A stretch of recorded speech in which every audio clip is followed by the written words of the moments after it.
Sometimes the smallest details carry the heaviest stories. A faded patch on a uniform sleeve, barely visible through years of wear and countless washings, can hold more power than any medal or commendation.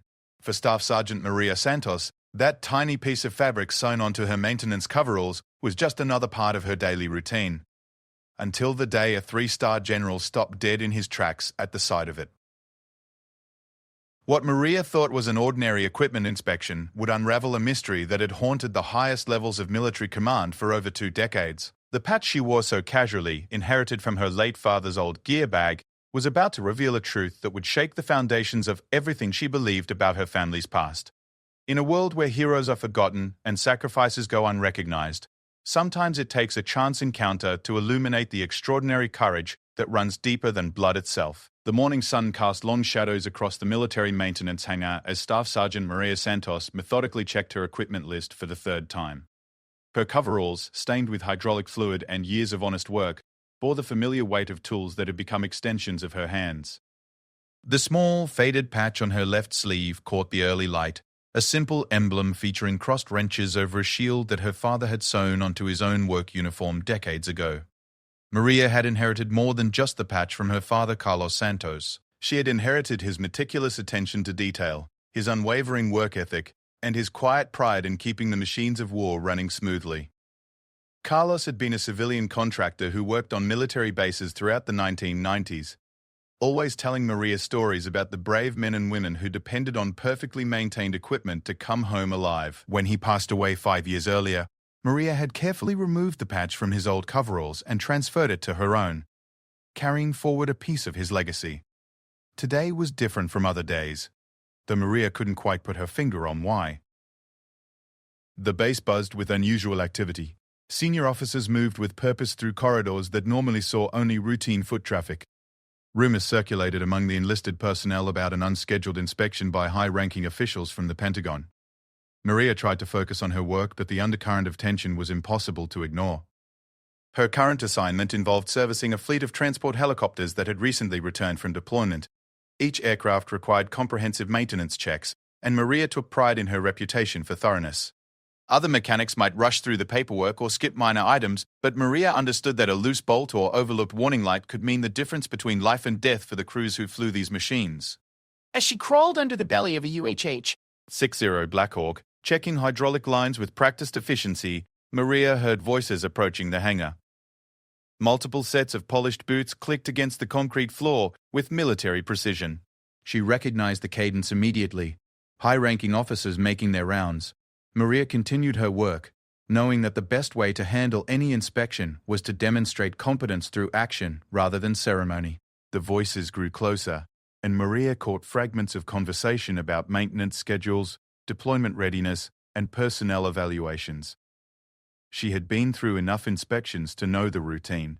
The officers would review maintenance logs, ask a few technical questions, and move on to the next area. Her supervisor, Chief Warrant Officer Jenkins, would handle most of the interaction, while Maria and her fellow mechanics continued their assigned tasks. What Maria didn't expect was for the entire group to fall silent as she emerged from under the helicopter, wiping grease from her hands with a shop rag. She looked up to find herself face to face with more stars and ribbons than she had ever seen in one place. A full colonel, 2 brigadier generals, and at the center of the group, a 3-star general whose nameplate read Harrison. General Harrison was exactly what Maria expected a 3-star general to look like: tall, distinguished, with silver hair and the kind of presence that commanded attention without effort. His uniform was immaculate, every ribbon and medal positioned with mathematical precision. But what struck Maria most was the expression on his face as his eyes fixed on her coveralls. The general's gaze traveled from her face to her tools, then to the various patches and identifiers on her uniform. When his eyes reached the small, faded patch on her left sleeve, his entire demeanor changed. The professional mask slipped for just a moment, replaced by something that looked almost like recognition, followed quickly by confusion. Chief Warrant Officer Jenkins stepped forward to make introductions, his voice crisp with military formality. General Harrison, this is Staff Sergeant Maria Santos, one of our top helicopter mechanics. Sergeant Santos has an exemplary maintenance record and has been instrumental in keeping our fleet mission ready. Maria snapped to attention, offering a proper salute. Good morning, sir. It's an honor to meet you. General Harrison returned the salute, but his eyes never left the patch on her sleeve.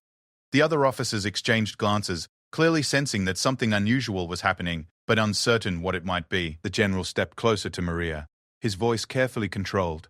"Sergeant Santos, if I may ask, where did you acquire that patch?" Maria glanced down at the worn emblem, surprised by the question. "It belonged to my father, sir. He was a civilian contractor who worked on various military installations. When he passed away, I transferred it to my uniform as a way to honor his memory." The general's jaw tightened almost imperceptibly. "What was your father's full name?" "Carlos Eduardo Santos, sir. He worked mainly in maintenance and logistics support." General Harrison was quiet for a long moment, his eyes studying the patch with an intensity that made everyone in the hangar uncomfortable. The crossed wrenches and shield design seemed unremarkable to Maria. Just another military contractor emblem among thousands. But clearly it meant something significant to the general. "Sergeant Santos, what did your father tell you about his work?" Maria felt the weight of multiple stares as she considered her answer. "He said he was proud to support the troops, sir. He worked long hours to make sure equipment was reliable and safe. He told me stories about the dedication of the service members he worked with and how important it was that every job be done right the first time." The general nodded slowly, but his expression remained troubled. He turned to the other officers and spoke in a low voice that Maria could barely hear. "Gentlemen, I need a moment to review some personnel files. Would you mind continuing the inspection without me? I'll catch up shortly." The other officers clearly wanted to ask questions, but military protocol prevented them from challenging a three-star general's request. They moved on to examine other areas of the hangar, leaving General Harrison alone with Maria and Chief Jenkins. The general turned his attention back to Maria. "Sergeant, I'm going to ask you some questions that might seem unusual, but I assure you they're important. Did your father ever mention working with special operations units?" Maria searched her memory, trying to recall specific details from conversations that had taken place years earlier. He mentioned working with some specialized teams, but he was always careful not to discuss specifics. He said some things were classified even for contractors. "Did he ever mention the name Operation Desert Shield or any missions in Saudi Arabia during the early 1990s? A flicker of recognition crossed Maria's face. He did mention spending time in Saudi Arabia, but he never talked about specific operations. He said it was some of the most important work he'd ever done, but that was about all he would say. General Harrison's expression grew more complex, part relief, part concern, and something else that Maria couldn't quite identify. He looked at the patch again, then directly into Maria's eyes. "Sergeant Santos, I need you to understand that what I'm about to tell you is sensitive information. That patch your father wore, it wasn't just a standard contractor emblem. It identifies personnel who were part of a classified support operation that most people will never know existed." Maria felt her world shift slightly. "Sir, I'm not sure I understand. Your father wasn't just a contractor, Sergeant. He was part of a select group of civilians who provided critical support to Special Operations Forces during some of our most dangerous missions. The work they did was so classified that even their families were never told the full truth about their service." The hangar suddenly felt smaller, the air thicker. Maria struggled to process what the general was telling her. Her father, the quiet man who fixed things and told her bedtime stories, had been involved in classified military operations? "Sir, are you saying my father was some kind of spy?" General Harrison managed a slight smile. "Not a spy, Sergeant. Something much more valuable. A guardian angel. Your father, and others like him, kept our most elite warriors alive and operational in environments where traditional military support couldn't reach. They were the invisible heroes who made sure our people came home." As the implications of this revelation began to sink in, Maria realized that everything she thought she knew about her father's work was about to change. The patch she had worn as a simple tribute was actually a symbol of extraordinary service that had remained hidden for over 20 years. General Harrison glanced around the hangar, then back to Maria. "Sergeant, I think it's time you learned the full truth about what your father really did for his country. But this conversation needs to continue somewhere more private. Are you willing to hear a story that your father never had the chance to tell you himself?" 2 hours later, Maria found herself in a secure conference room, deep within the base administrative building. The room was sterile and windowless, with soundproof walls and the kind of security features that made classified conversations possible. General Harrison sat across from her at a polished table, having shed the formal inspection atmosphere for something more personal, yet still weighted with military gravity.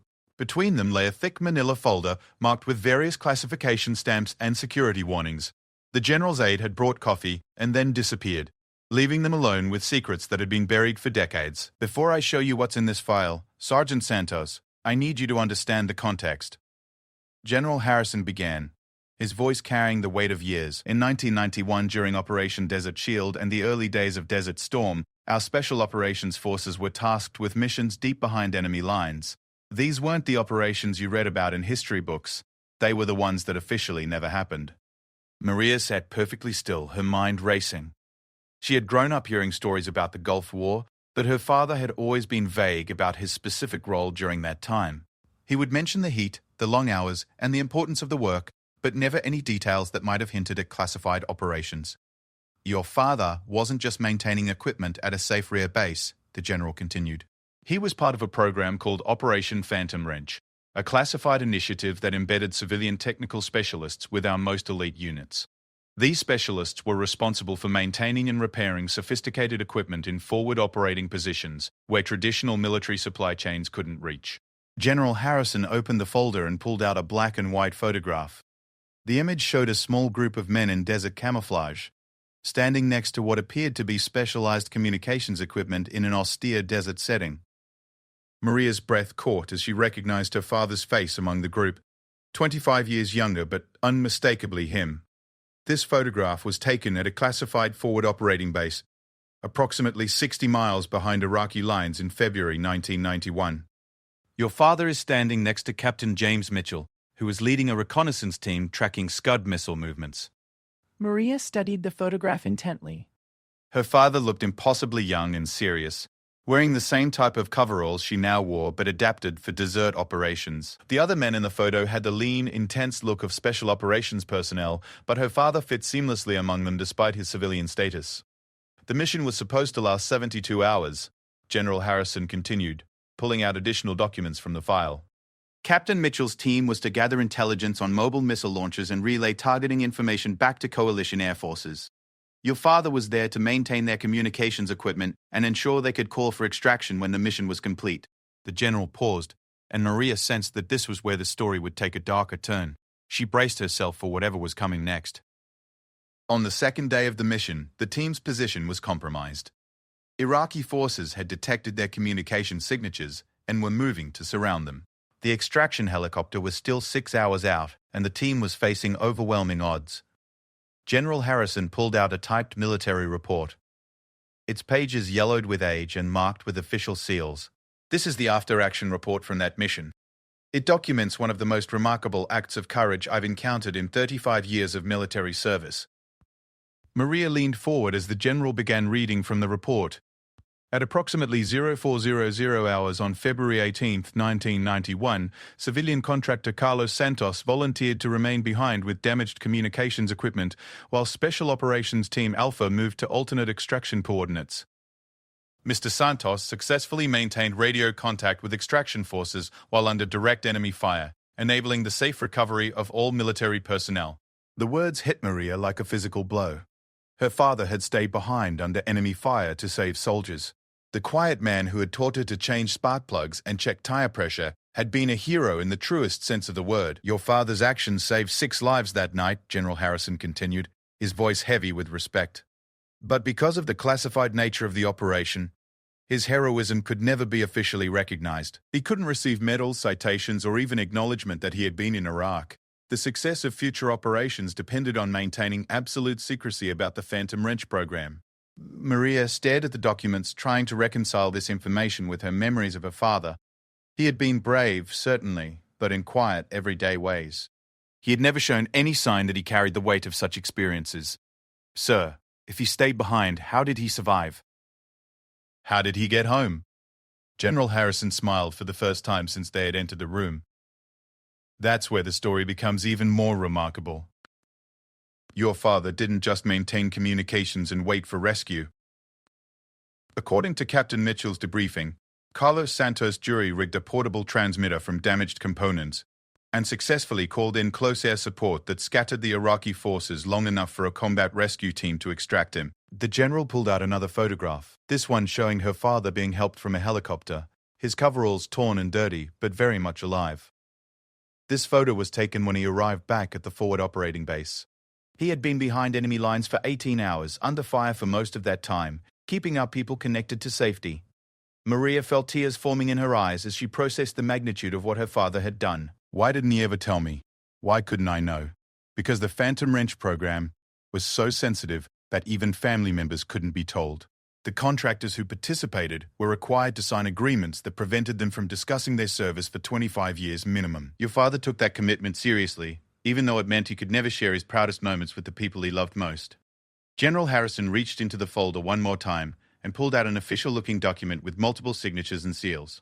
This is a presidential commendation that was written in 1991 but never awarded because of classification restrictions. It documents your father's extraordinary service and recommends him for the highest civilian honor our government can bestow. Maria read through the commendation, her father's name appearing multiple times alongside descriptions of courage, sacrifice, and dedication that exceeded anything she could have imagined. The document was signed by officers she recognized as legends in military history, validating that her father had operated at the highest levels of military service. The 25-year classification period expired last year, General Harrison explained. We've been working through a list of Phantom Wrench veterans, reaching out to families to finally tell these stories and award the recognition that was denied for so long. When I saw that patch on your uniform today, I knew immediately that you were Carlos Santos's daughter. Maria looked down at the faded emblem on her sleeve with new understanding. It wasn't just a contractor patch, it was a symbol of elite service that connected her father to some of the most dangerous and important missions of his generation. Sir, there's something I need to know. If this program was so classified, how do you know all these details? How do you know my father personally? General Harrison was quiet for a long moment, then slowly began unbuttoning his uniform shirt. Underneath, he wore a simple white t-shirt, and as he pushed up his left sleeve, Maria could see a scar that ran from his elbow to his wrist. I was Captain James Mitchell in that photograph, Sergeant Santos. Your father saved my life and the lives of my team members that night in Iraq. I've carried the memory of his courage for 25 years, wondering if I'd ever have the chance to thank him properly.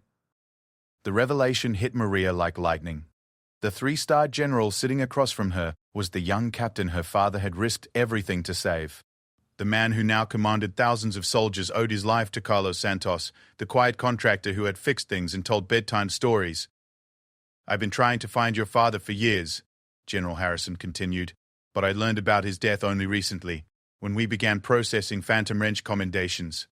I came here today hoping to present this award to him personally. Instead, I have the honor of presenting it to the daughter who carries on his legacy of service. Maria felt the weight of 25 years of hidden history settling on her shoulders. Her father hadn't just been a good man who worked hard, he had been a hero whose courage had shaped the career of a general and saved the lives of elite warriors. The patch she wore casually every day was actually a symbol of extraordinary service that connected her to a legacy she was only now beginning to understand. As General Harrison prepared to show her additional documents that would reveal even more about her father's classified service, Maria realized that everything she thought she knew about her family was about to expand in ways she never could have imagined. 3 weeks after the revelation in the conference room, Maria stood before a gathering that would have amazed her father. The Pentagon's Hall of Heroes was filled with high-ranking military officers, government officials, and family members of Phantom Wrench veterans who were finally receiving recognition for their classified service. The ceremony had been planned for months, but Maria's story had added an unexpected emotional weight to the proceedings. General Harrison, now serving as the master of ceremonies, had invited Maria to speak about her father's legacy. As she looked out at the assembled crowd, she saw faces that represented decades of military history. Some were current officers, others were veterans whose own stories of classified service were finally being acknowledged. Among them sat the 5 surviving members of Captain Mitchell's 1991 reconnaissance team, all now retired but united once again by their shared experience with Carlos Santos.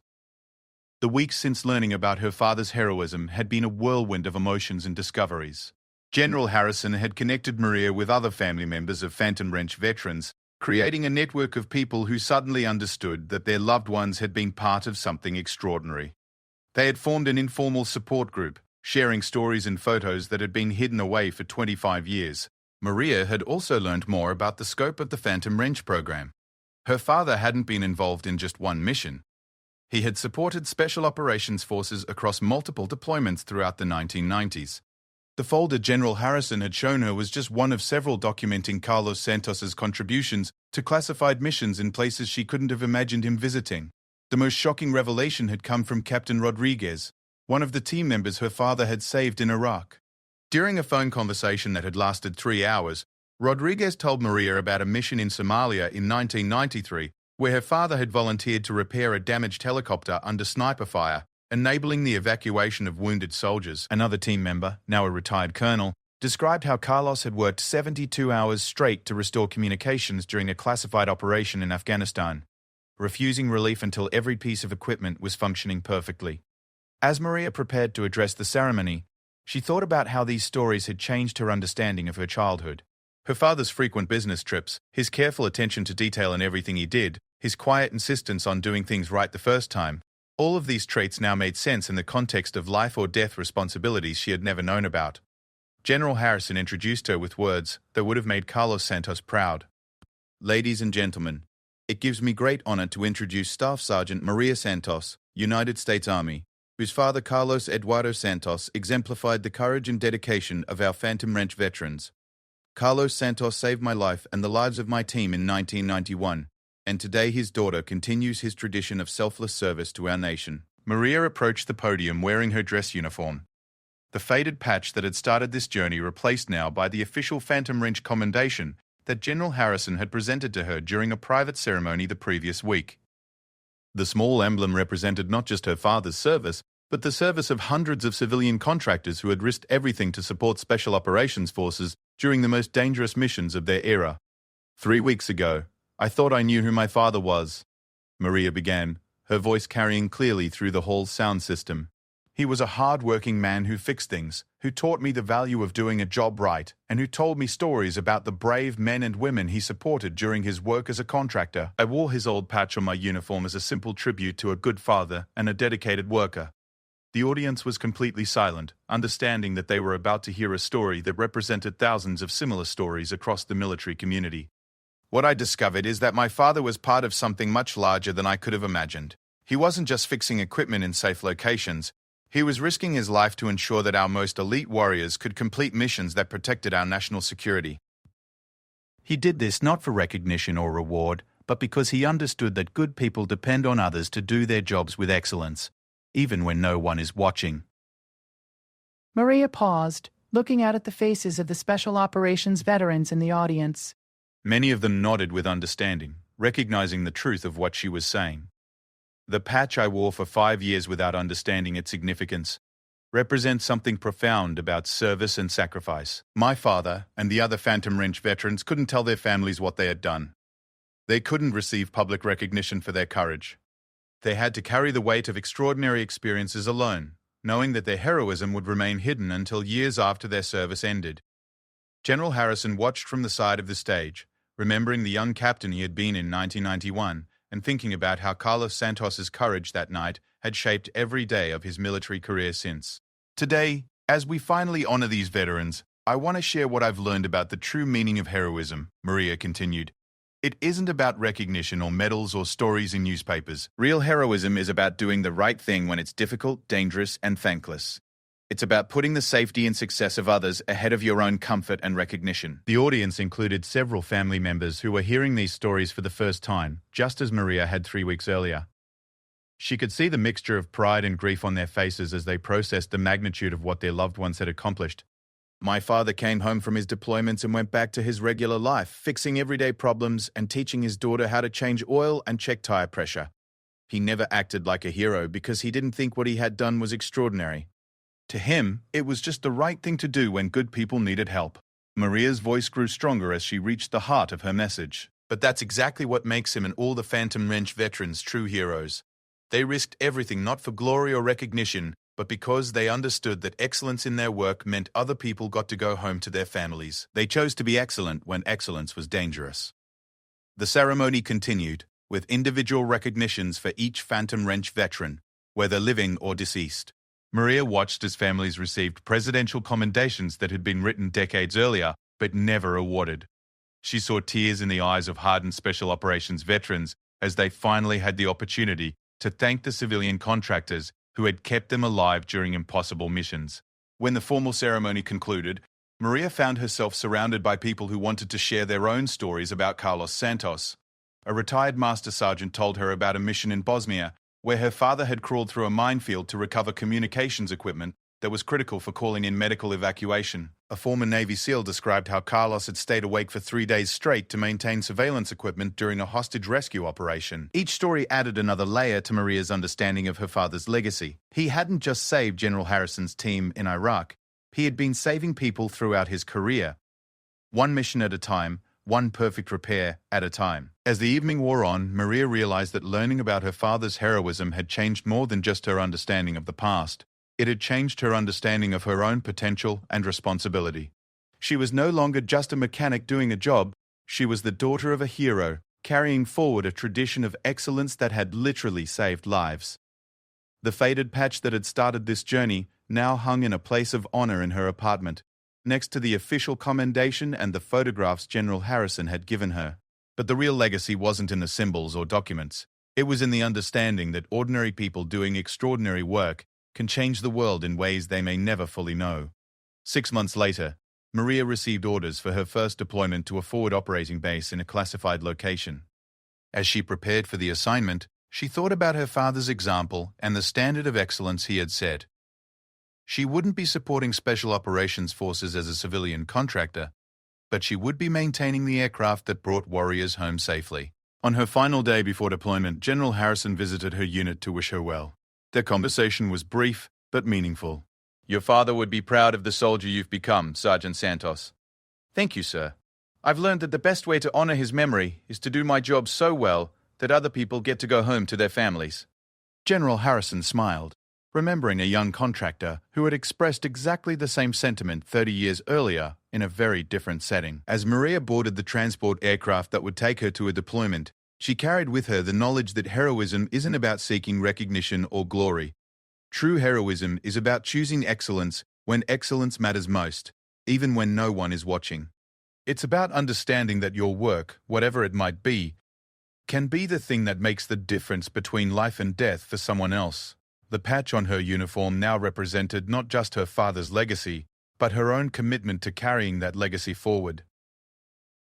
In a world that often overlooks the quiet heroes who keep everything working, Maria Santos understood that the most important battles are won by people who simply refuse to accept anything less than perfection when other people's lives depend on their work. The aircraft lifted off into an uncertain sky, carrying Maria toward her own opportunity to serve with the same excellence her father had demonstrated in the shadows of history. The story that had begun with a faded patch on a mechanic's coveralls was continuing with a new generation, one perfect repair at a time.